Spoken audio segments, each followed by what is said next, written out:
L'AGIRA est un organisme professionnel qui a été créé sous l'égide de la Fédération française de l'assurance. L'AGIRA a parmi ses missions le fait d'assurer la bonne fin et la bonne gestion du fichier des véhicules assurés. C'est-à-dire un fichier national des véhicules à partir duquel les forces de l'ordre, police, gendarmerie, dans le cas des contrôles qu'ils peuvent faire, pourront vérifier à tout moment si un véhicule qui circule sur la voie publique est ou non assuré. Il y a deux types de contrôles.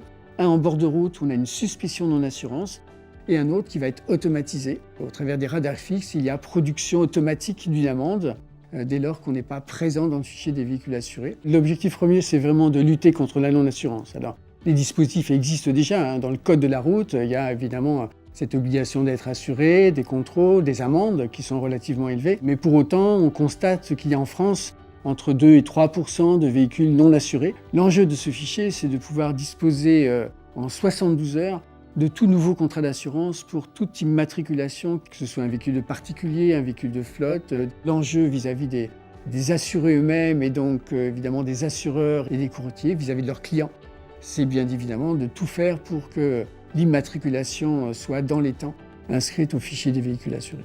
Aujourd'hui, on considère qu'il y a entre 45 et 50 millions d'immatriculations sous contrat d'assurance et donc toutes ces données doivent être déversées dans le fichier. C'est un fichier qui est extrêmement lourd et qui va demander une vigilance, en tous les cas au jour le jour, de tout dysfonctionnement, à la fois technique, informatique, mais aussi toute difficulté que peuvent rencontrer tous les acteurs, assureurs ou courtiers, dans leur propre système d'information. Donc au 1er janvier 2019, il doit être disponible.